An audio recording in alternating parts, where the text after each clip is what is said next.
সাইয়েদনা হারুন আলাইহিস সালাম তিনি ছিলেন সাইয়্যিদিনা মুসা আলাইহিস সালামের সহোদর ভাই বা আপন ভাই।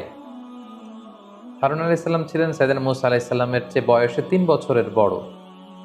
আল্লাহ তাআলা সূরাতুল ফুরকানের ৩৫ নম্বর আয়াতে ইরশাদ করছেন, ওয়ালাকাদ আতাইনা মূসাল কিতাবা ওয়া জাআলনা মাআহু আখাহু হারুনা ওয়াজিরা। অর্থাৎ আমি মূসাকে তাওরাত কিতাব দান করেছি আর তার পাশাপাশি তার ভাই হারুনকে মূসার সহকারী হিসেবে আমি দিয়েছি, অ্যাসিস্ট্যান্ট হিসেবে দিয়েছি। সূরা ফুরকানের এই আয়াত থেকে বোঝা গেল সাইয়েদনা হারুন আলাইহিস সালাম ছিলেন বেসিক্যালি মূসা আলাইহিস সালামের অ্যাসিস্ট্যান্ট বা সহকারী। সূরাতুল মারিয়ামে আল্লাহ তাআলা ইরশাদ করছেন, ওয়া ওয়াহাবনা লাহু মির রাহমাতিনা আখাহু হারুনা নাবিয়্যা। অর্থাৎ আল্লাহ তাআলা আমি নিজ অনুগ্রহে তার জন্য তার ভাই হারুনকে নবী রূপে দান করেছি। এবং সাইয়েদনা হারুন আলাইহিস সালামের নবী হওয়ার প্রেক্ষাপটটা মূলত ছিল মূসা আলাইহিস সালামের আবেদনের প্রেক্ষিতে। সাইয়েদনা মূসা আলাইহিস সালাম আল্লাহ তাআলার কাছে আবেদন করেছিলেন যে, হে আল্লাহ, আপনি আমার ভাই হারুনকে আমার সহকারী বানান, আমার সাথে সাথে তাকেও নবুয়ত দান করুন। সেই আবেদন বা নিবেদনের প্রেক্ষিতে আল্লাহ তাআলা সাইয়েদনা হারুন আলাইহিস সালামকে নবী হিসেবে কবুল করেছেন। আল্লাহ তাআলা যখন সাইয়েদনা মূসা আলাইহিস সালামকে বললেন যে, ইযহাব ইলা ফিরআউনা ইন্নাহু তাগা, হে মূসা তুমি ফিরআউনের কাছে যাও, তাকে দাওয়াত দাও, কেননা সে অবাধ্য হয়েছে। তখন মূসা আলাইহিস সালাম বললেন, ক্বালা রাব্বি ইশরাহ লি সাদরি, হে আল্লাহ আপনি আমার হৃদয়কে প্রশস্ত করে দিন। ওয়া ইয়াসসির লি আমরি, আমার কাজকে সহজ করে দিন। ওয়াহলুল উকদাতাম মিন লিসানি, আমার জিহ্বায় যে জড়তা আছে জড়তা আপনি দূর করে দিন। ইয়াফকাহু কওলি, যাতে করে লোকজন আমার কথা বুঝতে পারে। ওয়াজআল লি ওয়াজিরাম মিন আহলি, হে আল্লাহ আমার ফ্যামিলির মধ্যে থেকে একজনকে আমার সহকারী আপনি বানান। হারুনা আখি উশদুদ বিহি আজরি ওয়া আশরিকহু ফি আমরি, আর সেই সহকারীটাকে আমার ভাই হারুন, তাকে আপনি আমার সহকারী বানান, আমার সাপোর্টার বানান, এবং আশরিকহু ফি আমরি, তাকে আমার কাজের অংশীদার বানান, অর্থাৎ তাকেও আপনি নবুয়ত দান করুন। আল্লাহ তাআলার কাছে সাইয়েদনা মূসা আলাইহিস সালাম যখন এই আবেদন করলেন, আল্লাহ তাআলা বললেন, ক্বালা ক্বাদ উতিতা সু'লাকা ইয়া মূসা, হে মূসা, your request is granted, your request is accepted, তোমার আবেদন বা নিবেদনকে অ্যাকসেপ্ট করা হলো, গ্রহণ করা হলো। এবং সাইয়েদনা মূসা আলাইহিস সালামের নিবেদনের প্রেক্ষিতে আল্লাহ তাআলা তার ভাই হারুনকেও আলাইহিস সালামকে নবী বানিয়ে দিলেন।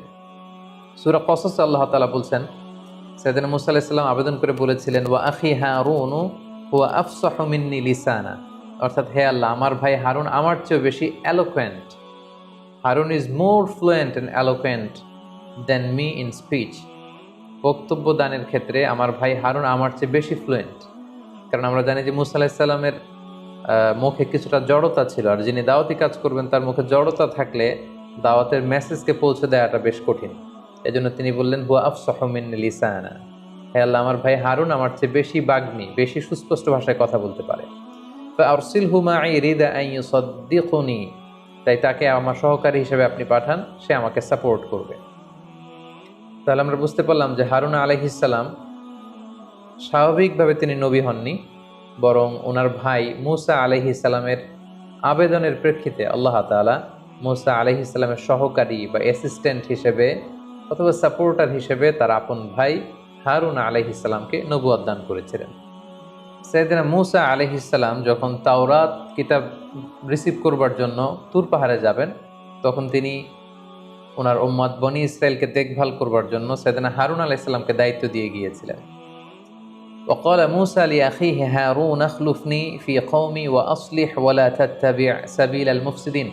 সূরা আরাফে আল্লাহ এই ব্যাপারটি তুলে ধরেছেন। তিনি মূসা আলাইহিস সালাম তার ভাই হারুনকে বলেছিলেন, হারুন তুমি উখলুফনি, তুমি আমার প্রতিনিধিত্ব করবে, ফি কওমি আমাদের এই বনি ইসরাইলের এই কওমের ব্যাপারে, ওয়া আসলিহ এবং তাদের মাঝে তুমি সংশোধন করে দিবে, ফয়সালা করে দিবে, সলিউশন করে দিবে, ওয়ালা তাত্তাবি সাবিলাল মুফসিদিন, আর বিশৃঙ্খলার কোনো পন্থা তুমি অবলম্বন করবে না।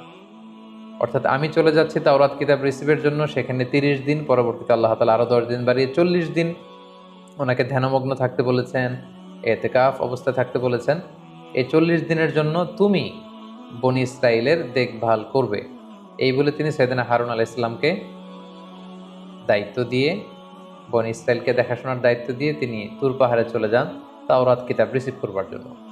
মূসা আলাইহিস সালাম যখন হারুন আলাইহিস সালামকে দায়িত্ব দিয়ে তাওরাত রিসিভের জন্য তুর পাহাড়ে চলে গেলেন, এর মধ্যে একটি চমকপ্রদ একটি ঘটনা ঘটলো, যেটি কালামুল্লাহ মাজিদ আল্লাহ তাআলা সুস্পষ্টভাবে বর্ণনা করেছেন। ব্যাপারটি ছিল এরকম: বনী ইসরায়েলের মধ্যে সামিরি নামে একজন ব্যক্তি ছিল, যে প্রকৃত অর্থে ছিল একটু কপটতার অধিকারী। তার মনের মধ্যে কুটিলতা ছিল, সে লোক দেখানোর জন্য ঈমান এনেছিল, মূলত সে ছিল মুনাফিক। আল্লাহ তাআলা যখন বনী ইসরায়েলকে উদ্ধারের জন্য মুসা আলাইহিস সালামকে বললেন, হে মুসা, আজ রাতেই তুমি ফেরাউনের কবল থেকে বাঁচবার জন্য বনী ইসরায়েলকে নিয়ে ফিলিস্তিন অভিমুখে চলে যাও, ঠিক সেই মুহূর্তে সবাই সাইয়েদনা মুসা আলাইহিস সালামের সাথে রওনা হল। কিন্তু তার আগে বনী ইসরায়েলের প্রত্যেকে মিশরীরা যাতে করে সন্দেহ করতে না পারে, প্রত্যেক প্রতিবেশী মিশরীর কাছে যে বনী ইসরায়েলরা বলেছিল যে আমাদের একটি ধর্মীয় উৎসব আছে, এই ধর্মীয় উৎসবে অংশগ্রহণ করবার জন্য আমাদের কিছু স্বর্ণালঙ্কার দরকার। তো তোমাদের কাছে যে সমস্ত স্বর্ণালঙ্কারগুলো আছে সেগুলো আমাদেরকে তোমরা ধার দিতে পারো। বনী ইসরায়েলের প্রত্যেকে তার প্রতিবেশী মিশরী লোকদের কাছ থেকে এই স্বর্ণগুলো তারা নিয়ে সেদিন রাতে মুসা আলাইহিস সালামের সাথে প্যালেস্টাইন অভিমুখে রওনা হলো। মাঝখানে লোহিত সাগর আল্লাহ তাআলা পার করে দিলেন, ফেরাউন ধ্বংস হয়ে গেল। এই ঘটনাগুলো আমরা শুনেছি সাইয়েদনা মুসা আলাইহিস সালামের পর্বে। তিহ প্রান্তরে সবাই যখন অবস্থান করলো, সাইয়েদনা মুসা আলাইহিস সালাম যখন তাওরাত আনতে গেলেন, সামিরি ভাবলো এটাই তো মহা সুযোগ, এই বনী ইসরায়েলকে যদি মিসগাইড করতে হয় এখনই হচ্ছে, this is the high time to misguide বনী ইসরায়েল। সামিরি যেটা করেছিল, মুসা আলাইহিস সালাম যখন বনী ইসরায়েলকে নিয়ে লোহিত সাগর পার হচ্ছিলেন, তখন তাদেরকে সেফগার্ড দিয়ে নিয়ে যাবার জন্য আসমান থেকে আল্লাহ তাআলা সাইয়েদনা জিব্রাইল আলাইহিস সালামকে পাঠিয়েছিলেন, যে জিব্রাইল তুমি যাও, আমার নবীর মুসার সাহস বাড়ানোর জন্য তুমিও সাথে সাথে পার হও। ঘোড়ায় চড়ে সাইয়েদনা জিব্রাইল আলাইহিস সালাম তখন মুসা আলাইহিস সালামের সাথী হয়েছিলেন। সামিরি পেছন থেকে খেয়াল করলো যে কে যেন আসমান থেকে ঘোড়ায় চড়ে মুসা আলাইহিস সালামের সাথে করে যাচ্ছে, এবং সেই ঘোড়ার পায়ের খুর জমিনের যেখানেই লাগছে সেই জায়গার ঘাসগুলো, লতাপাতাগুলো সজীব শ্যামল হয়ে বড় হয়ে উঠছে। সামিরি ভাবলো যে এটা তো সাধারণ কোনো ব্যাপার নয়। ঘোড়ার পায়ের খুর যেখানে যেখানে লেগেছে সামিরি সেখান থেকে কিছু মাটি নিয়ে একটা ছোট্ট প্যাকেটের মধ্যে রেখে দিয়েছিল, এবং সে মনে মনে প্ল্যান করেছিল এই মাটি দিয়ে আমি কখনো কোনো সুযোগ পেলে বনী ইসরায়েলকে মিসগাইড করার চেষ্টা করব। তার সেই সময়টি, সুযোগটি যখন আসলো, যখন সামিরি দেখলো যে আমার কাছে সেই মাটিটি সংরক্ষিত আছে, আর মুসা তো এখন বনী ইসরায়েলের মাঝে নেই, তিনি তো তুর পাহাড়ে তাওরাত আনবার জন্য গিয়েছেন, তখন তিনি বনী ইসরায়েলদেরকে ডেকে বলতে আরম্ভ করলেন, হে বনী ইসরায়েল, তোমরা যে সেই মিশরীদের কাছ থেকে স্বর্ণালঙ্কারগুলো এনেছিলে, এগুলো তো তোমাদের স্বর্ণ নয়, এগুলো তোমাদের কাছে রাখা জায়েজ হবে না, এগুলো সব বিসর্জন দিতে হবে। আমি বিশাল একটি গর্ত করছি, সবাই এই গর্তের মধ্যে স্বর্ণগুলো নিক্ষেপ করো। আগুন জ্বালিয়ে স্বর্ণগুলোকে একেবারে মেল্টিং করে গলিয়ে স্তূপ করা হবে। আল্লাহর নবী মুসা আলাইহিস সালাম যখন ফিরে আসবেন, উনি ফয়সালা দিবেন এই স্বর্ণের ব্যাপারে কি হবে, কারণ এগুলো তো তোমাদের স্বর্ণালঙ্কার নয়, তোমরা কি করে তোমাদের কাছে এটা রাখছো। সামিরির কথা শুনে বনী ইসরায়েলের সবাই মিলে স্বর্ণালঙ্কারগুলো এনে এনে বিশাল গর্তের মধ্যে, স্তূপের মধ্যে ফেলতে আরম্ভ করলো। আগুন জ্বালিয়ে দেয়া হলো, স্বর্ণালঙ্কারগুলো গলাতে শুরু করা হলো। সবাই যখন ফেলছে, সামিরিও তখন হারুন আলাইহিস সালামকে ডেকে বললেন যে হে আল্লাহর নবী হারুন, আমার স্বর্ণগুলো আমি এখানে ফেলবো, কিন্তু শর্ত হচ্ছে আপনি একটু আল্লাহ তাআলার কাছে দোয়া করবেন যে আমার মনে যেই ইচ্ছা, আল্লাহ তাআলা যেন এই ইচ্ছাটা পূরণ করে। হারুন আলাইহিস সালাম ভেবেছিলেন নিশ্চয়ই তার মনে কোনো ভালো ইচ্ছাই আছে। তিনি সরল মনে আল্লাহর কাছে দোয়া করলেন যে আল্লাহ, সামিরির ইচ্ছা আপনি পূর্ণ করুন। সামিরি তখন তার কাছে রাখা স্বর্ণালঙ্কারের সাথে ওই যে জিবরাইল আলাইহিস সালামের ঘোড়ার পায়ের খুর যেই মাটিতে লেগেছিল, ওই মাটির বালি সে স্বর্ণের স্তূপের মধ্যে নিক্ষেপ করলো। এবং নিক্ষেপ করার সাথে সাথে সামিরি মনে মনে বলেছিল যে পুরো স্বর্ণালঙ্কার থেকে একটা গরুর বাছুর যেন উৎপন্ন হয়, এবং সে স্বর্ণালঙ্কার নিক্ষেপ করার সাথে সাথে সেখান থেকে পুরো স্বর্ণ থেকে একটা ছোট্ট বাছুরে রূপান্তরিত হলো, এবং সেই বাছুরটি হাম্বা হাম্বা রব শুরু করে দিল। সবাই দেখে তো অবাক যে যে স্বর্ণগুলোকে গলিয়ে ফেলা হয়েছিল সেখান থেকে বাছুর আসলো কোত্থেকে, আর এই বাছুরের মুখ থেকে হাম্বা হাম্বা রব আসলো কোত্থেকে। সামিরি বলল এটাই তো আমার বড় সুযোগ। সামিরি সবাইকে মিসগাইড করার জন্য বলল, দেখো মুসা আলাইহিস সালাম 30 দিনের জন্য সময় নিয়ে গিয়েছিল তুর পাহাড় থেকে তাওরাত নিয়ে আসবে, আজকে 40 দিন হয়ে যাচ্ছে মুসা আসে না, সে তো আল্লাহকে হারিয়ে ফেলেছে। এর কারণ আল্লাহ তাআলা তো তুর পাহাড়ে নেই, আল্লাহ এখানে চলে আসছে। সামিরি বনী ইসরায়েলকে বলতে আরম্ভ করলো, দেখো স্বর্ণ দিয়ে বানানো ছোট্ট বাছুরের ভেতর থেকে তো কখনো আওয়াজ আসার কথা না, কিন্তু এই বাছুরটি হাম্বা হাম্বা করে আওয়াজ করছে, সবাই অবাক হয়ে গেল। তখন সামিরি বলতে আরম্ভ করলো, এটাই তোমাদের রব? মুসা আলাহিসাল্লাম তোমাদের রব আল্লাহকে খুঁজে পাচ্ছেন না? এখানেই আল্লাহ তাআলা চলে এসেছেন, তোমরা এটার পূজা করো। সামিরের এই কথায় বিভ্রান্ত হয়ে বনি ইসরায়েলের হাজার হাজার লোক এই বাছুরটিকে পূজা করতে লাগলো। সাইয়েদনা হারুন আলাইহিস সালাম এখানে বাদ সাধলেন, তাদেরকে থামতে বললেন, কিন্তু কেউ থামলো না, বরং হারুন আলাইহিস সালামকে হত্যা করার জন্য সবাই চেষ্টা শুরু করলো। ঠিক এই মুহূর্তে সাইয়েদনা মূসা আলাইহিস সালাম আসলেন। এসে তিনি অত্যন্ত রেগে গেলেন। রেগে দেখলেন যে বনি ইসরায়েল তো মিসগাইডেড হয়ে গিয়েছে। তার ভাই হারুন আলাইহিস সালামের দাড়ি চেপে ধরলেন, চুল টেনে ধরলেন। দাড়ি এবং চুল টানতে টানতে তিনি জিজ্ঞেস করলেন যে, হারুন, তোমার কত বড় সাহস? আমি তোমাকে নবুয়তের দায়িত্ব আল্লাহর কাছ থেকে নিয়ে দিলাম এবং আমার পরবর্তীতে তোমাকে প্রতিনিধি করে গেলাম, আর তুমি কি করলে? তাওহীদের উপর প্রতিষ্ঠিত বনি ইসরায়েলকে তুমি গোমরা করে দিলে। তারা কিভাবে এই মূর্তি পূজার সাথে সম্পৃক্ত হলো? জবাব দাও। সাইয়েদনা মূসা আলাইহিস সালাম অত্যন্ত রেগে গেলেন। সাইয়েদনা হারুন আলাইহিস সালাম বললেন, প্রিয় ভাই, আপনি আমার দাড়ি ধরে টানবেন না, আপনি আমার চুল ধরে আমাকে অপমান করবেন না। আমি তাদেরকে বলেছি, তারা আমাকে হত্যা করতে উদ্যত হয়েছে। আমাদের বনি ইসরায়েলের মধ্যে যেন দলাদুলি না হয়ে যায়, এজন্য আমি খুব বেশি বাধা দেইনি। আপনি এখন ফয়সালা করুন। এই পুরো ঘটনাটি আল্লাহ তাআলা কালামুল্লাহ মাজিদের সূরাতুল আরাফের মধ্যে, সূরাতুত তাহার মধ্যে আল্লাহ তাআলা উল্লেখ করেছেন। আল্লাহ তাআলা বলছেন, ওয়ালাকাদ ক্বালা লাহুম হারুনু মিন ক্বাবলু ইয়া কওমি ইন্নাকুম ফুতিনতুম বিহ। বনি ইসরায়েল যখন কথা না শুনে শিরকের কাজ শুরু করে দিল, ছোট্ট বাছুরটির পূজা শুরু করে দিল, হারুন আলাইহিস সালাম বললেন যে, তোমরা ফিতনায় পড়ে যাচ্ছ হে বানি ইসরাইল, ওয়া ইন্না রাব্বাকুমুর রহমান, তোমাদের রব তো একজন, সে দয়াময় মেহেরবান আল্লাহ। ফাত্তাবিউনি ওয়া আতিউ আমরি, তোমরা আমার আনুগত্য করো, আমার অনুসরণ করো। তখন বানি ইসরাইল বলল, ক্বালু লান নাবরাহা আলাইহি আকিফিনা হাত্তা ইয়ারজিআ ইলাইনা মূসা, না হে হারুন, আমরা থামবো না যতক্ষণ না তোমার ভাই মূসা তাওরাত নিয়ে না আসে, আমরা থামবো না। সাইয়েদনা মূসা আলাইহিস সালাম অত্যন্ত রেগে গেলেন। ওয়ালাম্মা রাজাআ মূসা ইলা কওমিহি গাদবানা আসিফা, প্রচন্ড রেগে মেগে আগুন হয়ে তিনি এসে তার ভাইকে ধরলেন এবং বললেন, ক্বালা ইয়া হারুন মা মানাআকা ইয রাআইতাহুম দাল্লু, তুমি চাক্ষুষ, তোমার চোখে তাদেরকে গোমরা হতে দেখে ওদেরকে আটকালে না কেন? আমি কি তোমাকে দায়িত্ব দিয়ে যাইনি? সাইয়েদনা হারুন আলাইহিস সালাম বললেন, ইন্নী খাশীতু আন তাকুলা ফাররাকতা বাইনা বানি ইসরাঈলা ওয়া লাম তারকুব কওলি, হে আমার ভাই, আমি তাদেরকে নিষেধ করেছিলাম কিন্তু তারা আমার কথা শোনেনি। আমি খুব বেশি তাদের সাথে কনফ্লিক্টে জড়াইনি, কারণ আপনি হয়তো এসে বলতে পারেন যে আমি তোমাকে বানি ইসরায়েলের দায়িত্ব তোমার কাঁধে দিয়ে গেলাম আর তুমি এই পুরো জাতিগোষ্ঠীকে ঐক্যের মধ্যে সমবেত রাখতে পারলে না, তারা বিচ্ছিন্ন হয়ে গেল তোমার কারণে। এই ভয়ে বানি ইসরায়েলের ঐক্য যাতে নষ্ট না হয়, আমি শিরকি কাজ দেখেও তাদের সাথে বিরোধে জড়াইনি। সম্মানিত সুধী, ঠিক এই প্রেক্ষাপটের মধ্য দিয়ে সামিরির এই কূটচাল এবং কূটতৎপরতার মাধ্যমে সর্বপ্রথম এই পৃথিবীতে গোবৎস পূজার এই প্রেক্ষাপটটি তৈরি হয় এবং তারপর থেকে আমরা জানি যে পৃথিবীর নানা ধর্মে, নানা জাতিগোষ্ঠীর মধ্যে গরুর পূজা বা গরুর বাচ্চার পূজা, গোবৎস পূজার বিভিন্ন রীতি বা রেওয়াজ কিন্তু আমরা দেখি। সাইয়েদনা মূসা আলাইহিস সালাম অত্যন্ত রাগান্বিত হলেন। সামিরিকে তিনি শাস্তি দিলেন। তিনি সামিরিকে বললেন যে, হে সামিরি, তোমার জন্য আল্লাহ তাআলার পক্ষ থেকে শাস্তি হচ্ছে যে কিয়ামত পর্যন্ত তুমি বলবে লা মিসাস, অর্থাৎ কেউ যখন সামিরির কাছে যেত, সামিরির গায়ের মধ্যে হাত দিলে সামিরির গায়ের মধ্যে জ্বর চলে আসতো, অথবা সামিরি কাউকে টাচ করলে সামিরির গায়ে জ্বর চলে আসতো। সাইয়েদনা মূসা আলাইহিস সালাম সেই স্বর্ণ দিয়ে তৈরি বাছুরটিকে টুকরো টুকরো করে সাগরের মধ্যে ভস্ম করে জ্বালিয়ে ভাসিয়ে দিলেন এবং সামিরিকে বললেন যে কিয়ামত পর্যন্ত তোর শাস্তি হচ্ছে আমার এই তাওহীদের উপর প্রতিষ্ঠিত বানি ইসরায়েলের মধ্যে শিরকের বীজ রোপণের কারণে, শির ছড়িয়ে দেওয়ার কারণে তোমার জন্য শাস্তি হচ্ছে, কিয়ামত পর্যন্ত তুমি বলবে লা মিসাস। সে কারোর সাথে বসতে পারতো না, কারোর সাথে উঠতে পারতো না, কারো গায়ের সাথে সামিরির গা লাগলেই সামিরির গায়ে জ্বর চলে আসতো, সামিরি কাউকে টাচ করলেও তার গায়ে জ্বর চলে আসতো। মৃত্যুর আগ পর্যন্ত এই শাস্তি আল্লাহ তাআলা সামিরির জন্য অবধারিত করেছিলেন।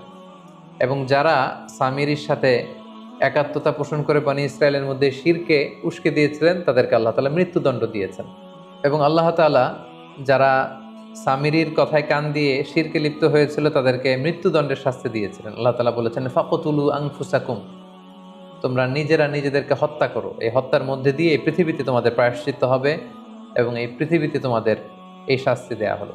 সম্মানিত শুধু ঠিক এইভাবে সাইয়েদনা মূসা আলাইহিস সালামের অনুপস্থিতিতে সাইয়েদনা হারুন আলাইহিস সালামকে যখন দায়িত্ব দিয়ে মুসা আলাইহিস সালাম তাওরাত কিতাব আনতে গিয়েছিলেন, ঠিক তখন বানি ইসরায়েলের মধ্যে সর্বপ্রথম গোবৎসের পূজায় পৃথিবীতে শুরু হয়। সম্মানিত সুধী, গত পর্বে আমরা মুসা আলাইহিস সালামের ব্যাপারে বিস্তর আলোচনা শুনেছিলাম। মুসা আলাইহিস সালামের ব্যাপারে আল্লাহ তাআলা অনেক অনেক ইনফরমেশন আমাদেরকে জানিয়েছেন, কিন্তু তার বিপরীতে তুলনামূলকভাবে হারুন আলাইহিস সালামের ব্যাপারে যে কয়েকটি প্রেক্ষাপট এবং ঘটনা প্রবাহ আমি আপনাদের সামনে তুলে ধরলাম, এগুলো ছাড়া আর কোনো কিছুই আল্লাহ তাআলা আমাদের জন্য তুলে ধরেননি। তাই আমরা সরাসরি এখন হারুন আলাইহিস সালামের সংক্ষিপ্ত জীবনী থেকে আমাদের জন্য কি কি শিক্ষা রয়েছে সেদিকে চলে যাব। প্রথম যে লেসনটি আমরা হারুন আলাইহিস সালামের জীবনী থেকে পাই সেটা হচ্ছে দাওয়াতি কাজে বাগ্মিতা খুব জরুরি। যারা দাওয়া অ্যাক্টিভিটির সাথে জড়িত তাদের ফ্লুয়েন্সি থাকতে হয় মুখে, তাদের খুব এলোকুয়েন্ট হতে হয়, ফ্লুয়েন্ট হতে হয়। কারণ মুসা আলাইহিস সালামের মুখে জড়তা থাকার কারণে তিনি আল্লাহকে বললেন, আল্লাহ আপনি যে ফেরাউনের কাছে যে আমাকে দাওয়াত দিতে বলছেন, এত বড় রাজা, এত বড় কিং, তার আশেপাশে তার সভাসদ বর্গ, তার সৈন্য সামন্ত, এই বিশাল রাজ দরবারে যে আমার তো মুখে জড়তা, আমি কি করে এই সুন্দর করে তাওরাতের কথা আমি পৌঁছাবো? আমার মুখের জড়তার কারণে আমার কথা তো হয়তো ফেরাউন বুঝবে না। এজন্য আল্লাহ তাআলার কাছে তিনি আবেদন করেছিলেন যে আখি হারুন আফসাহু মিন্নি লিসানা, আমার চেয়ে আমার ভাই আরো বেশি সুন্দর গুছিয়ে কথা বলতে জানে, আমার চেয়ে আমার ভাই আরো বেশি ফাসিহ, অর্থাৎ খুবই বাগ্মী, এলোকুয়েন্ট, ফ্লুয়েন্ট, তার মুখে কোনো জড়তা নেই। সো আল্লাহ তাআলা মুসা আলাইহিস সালামের এই নিবেদনের প্রেক্ষিতে হারুন আলাইহিস সালামকে নবী বানিয়েছিলেন। এতে করে আমরা যেটা বুঝতে পারি, যিনি দাওয়াতি কাজ করবেন তার মুখে জড়তা থাকতে পারবে না। তিনি কথা খুব সহজ ভাষায়, সহজভাবে তার শ্রোতাদের কাছে উপস্থাপন করতে হবে। এই ফ্লুয়েন্সিটা খুবই জরুরি। এজন্য যারা দায়ী তাদেরকে বাগ্মী হতে হয়। একজন অনেক জ্ঞান রাখেন কোরআনের, হাদিসের, কিন্তু তিনি মানুষের সাথে কথা বলতে জানেন না, মানুষের কাছে কোনো বিষয়কে উপস্থাপন করতে পারেন না, তাহলে তো আসলে তাকে দিয়ে দাওয়া কাজ হবে না। তাহলে এই বিষয়টা আমরা শিখতে পারলাম যে যিনি দায়ী ইলাল্লাহ হবেন তার মধ্যে বাগ্মিতার গুণ থাকা আবশ্যক। দ্বিতীয় যে শিক্ষাটি আমরা পাই সেটি হচ্ছে এই পৃথিবীতে শিরকের চেয়ে বড় কোনো পাপ নেই। শিরকের পাপ হচ্ছে সবচেয়ে বড় পাপ, এবং এই পৃথিবীতে কোনো নবী আল্লাহর সাথে শিরক করাকে কিন্তু কখনো প্রশ্রয় দেননি বা বরদাস্ত করেননি। এর কারণ হচ্ছে আল্লাহ তাআলা সব মাফ করলেও শিরকের গুনাহ মাফ করেন না। ইন্নাল্লাহা লা ইয়াগফিরু আইয়ুশরাকা বিহি ওয়া ইয়াগফিরু মা দুনা যালিকা লিমান ইয়াশা। আল্লাহ তাআলা চাইলে সব গুনাহকে ক্ষমা করে দিতে পারেন, কিন্তু তিনি নিজেই ঘোষণা করেছেন যে তিনি শিরকের গুনাহকে কঠিনকালেও ক্ষমা করেন না। এবং সাইয়েদনা মুসা আলাইহিস সালাম যে হারুন আলাইহিস সালামের উপর রেগে গিয়েছিলেন, তার আপন ভাইয়ের চুল ধরে টেনেছিলেন, দাড়ি ধরে টান মেরেছিলেন, রেগে গিয়েছিলেন, এটার কারণ কিন্তু দুনিয়াবি কোনো কারণে নয়। একমাত্র কারণ ছিল যে বানি ইসরায়েলের লোকেরা তাওহীদকে ছেড়ে দিয়ে শিরকের সাথে জড়িয়ে পড়েছিল, শিরকের সাগরে তারা গা ভাসিয়ে দিয়েছিল। আর প্রকাশ্য শিরক হতে দেখে একজন নবী সেটা বরদাস্ত করতে পারেন না। জন্য পৃথিবীর কোনো নবী শিরককে প্রশ্রয় দেননি, বরং শিরকের মূলোৎপাটন করে তাওহীদের বীজ বপন করবার জন্যই কিন্তু পৃথিবীতে নবীদের আগমন ঘটেছে। 3 নম্বরে যে শিক্ষাটি আমরা পাই সেটা হচ্ছে মর্যাদায় বড় বনাম বয়সে বড়, দুইটা কিন্তু এক বিষয় নয়। একটা হচ্ছে বয়স হওয়া আর একটা হচ্ছে বড় হওয়া। এটা বাধ্যতামূলক নয় যে কেউ বয়সে বড় হলে তিনি মর্যাদায়ও বড়, এমনটা নাও হতে পারে। যার প্রমাণ হিসেবে কিন্তু আমরা দেখতে পাই যে হারুন আলাইহিস সালাম ছিলেন বয়সে বড়, মুসা আলাইহিস সালামের 3 বছরের বড়। মুসা আলাইহিস সালাম ছোট, কিন্তু মুসা আলাইহিস সালামের মর্যাদা ছিল বেশি। হারুন আলাইহিস সালাম বয়সে বড়, কিন্তু মর্যাদায় ছিলেন তিনি ছোট। তার সুন্দর প্রমাণ আমরা সাহাবাদের মধ্যেও দেখতে পাই। আল্লাহ রাসূল সাল্লাল্লাহু আলাইহি ওয়াসাল্লামের চাচা আব্বাস ইবনে আব্দুল মুত্তালিবকে একবার জিজ্ঞেস করা হয়েছিল যে আনতা আকবার আম রাসূলুল্লাহ সাল্লাল্লাহু আলাইহি ওয়াসাল্লাম, হে রাসূল সাল্লাল্লাহু আলাইহি ওয়াসাল্লামের চাচা, কে বড়, আপনি বড় নাকি রাসূল সাল্লাল্লাহু আলাইহি ওয়াসাল্লাম বড়? তো যিনি জিজ্ঞেস করেছিলেন ওনার ইচ্ছে ছিল যে আসলে বয়সে কে বড় এটা জানা। তো আব্বাস ইবনে আব্দুল মুত্তালিব উনি বলবেন যে আমি বড় বয়সে, এটা ওনার পছন্দ হচ্ছিল না। এটা কেমন, উনি ভাবছিলেন যে এটা কিছুটা দাম্ভিকতা বা বেয়াদবি হয়ে যেতে পারে। তখন তিনি চমৎকার একটি হাম্বল ওয়েতে একটা উত্তর দিয়েছিলেন। তিনি বলেছিলেন হুয়া আকবর মিন্নি, রাসূল সাল্লাল্লাহু আলাইহি ওয়াসাল্লাম আমার চেয়ে বড়। কারণ রাসূলুল্লাহ সাল্লাল্লাহু আলাইহি ওয়াসাল্লামের চেয়ে বড় হতে পারে পৃথিবীতে এমন কেউ নেই, তার চেয়ে বড় হওয়া সম্ভব নয়। তিনি উত্তরে বলেছিলেন হুয়া আকবর মিন্নি, রাসূল সাল্লাল্লাহু আলাইহি ওয়াসাল্লাম আমার চেয়ে বড়, ওয়া আনা ওয়ালিদতু ক্বাবলা, কিন্তু আমি জন্মেছি আগে। সুবহানাল্লাহ, কতটা বিনয় তারা পেশ করেছেন। কতটা বিনয় তারা দেখিয়েছেন তাদের কথায়, তাদের আচরণে। তিনি বলেছেন রাসূল সাল্লাল্লাহু আলাইহি ওয়াসাল্লাম বড়, কিন্তু আমি জন্মেছি আগে। তো এতে করে আমরা বুঝতে পারি বয়সে কেউ বড় হলে মর্যাদায়ও সে বড় হবে এমনটা নাও হতে পারে। হয়তো বয়সে কেউ ছোট, কিন্তু আল্লাহ তাআলার কাছে মর্যাদায় সে অনেক বড়, এমনটাও কিন্তু ঘটতে পারে, যেটা আমরা সাইয়েদনা মূসা আলাইহিস সালাম এবং সাইয়েদনা হারুন আলাইহিস সালাম, এই যে সহোদর ভাই, তাদের মধ্যে কিন্তু আমরা এটা লক্ষ্য করেছি যে হারুন আলাইহিস সালাম বয়সে বড়, কিন্তু মূসা আলাইহিস সালাম তিনি মর্যাদায় ছিলেন বড়। ৪ নম্বরে যে ব্যাপারটা আমরা শিখতে পারি সেটা হচ্ছে কোনো নেশনের মধ্যে, কোনো জাতিগোষ্ঠীর মধ্যে তাদের ঐক্যে ফাটল ধরানোটা অনেক বড় অন্যায়। বিশেষ করে মুসলিম উম্মার কথা যদি আমরা বলি, আল্লাহ তাআলা বলেছেন ওয়ালা তাফাররাকু উদখুলু ফিস সিলমি কাফা, আল্লাহর রজ্জুকে তোমরা আঁকড়ে ধরো, তোমরা বিচ্ছিন্ন হয়ো না, তোমরা তোমাদের ঐক্যকে নষ্ট করো না। বরং ইসলাম আমাদেরকে শিখায় যে কি করে আমরা আমাদের ইউনিটিকে আরো মজবুত করব, স্ট্রেংথেনিং দ্য ইউনিটি। ঐক্যকে কিভাবে মজবুত করা যায়, ঐক্যটাকে কি করে বজায় রাখা যায়, ইউনিটি যাতে নষ্ট না হয়, ইউনিটি যাতে আমরা নষ্ট না করি, এই ব্যাপারে ইসলাম আমাদেরকে শিখিয়েছে। এই ব্যাপারটাও কিন্তু আমরা হারুন আলাইহিস সালামের জীবনী থেকে সুস্পষ্টভাবে দেখতে পাই, কারণ তিনি একজন নবী হয়েও দেখতে পেলেন যে তার উম্মতরা শিরক করছে, কিন্তু তিনি ওই অর্থে বাধা দেননি। তিনি শুধু বলেছেন যে তোমরা আমার আনুগত্য করো, কিন্তু তারা যখন হারুন আলাইহিস সালামের কথা শোনেননি, হারুন আলাইহিস সালাম তখন তার নিজের অনুসারীদেরকে নিয়ে তাদের উপর ঝাঁপিয়ে পড়েননি বা আক্রমণ করেননি, অথবা সরাসরি কোনো কনফ্লিক্টে যাননি। কেন যাননি? তিনি ভেবেছিলেন আমি শিরক থেকে তাদেরকে বাঁচাতে না পারলেও আমি এই জাতিগোষ্ঠীর ঐক্যটা ধরে রাখি, ইউনিটি যাতে নষ্ট না হয়। কারণ আমার ভাই এসে যদি দেখে যে বানি ইসরাইল এমনিই শততা বিভক্ত জাতি, তাদের মধ্যে 12টা গোষ্ঠী ছিল, তারা যদি বিভিন্ন ভাগে ভাগ হয়ে যায়, এটা সবচেয়ে বড় সমস্যা হবে।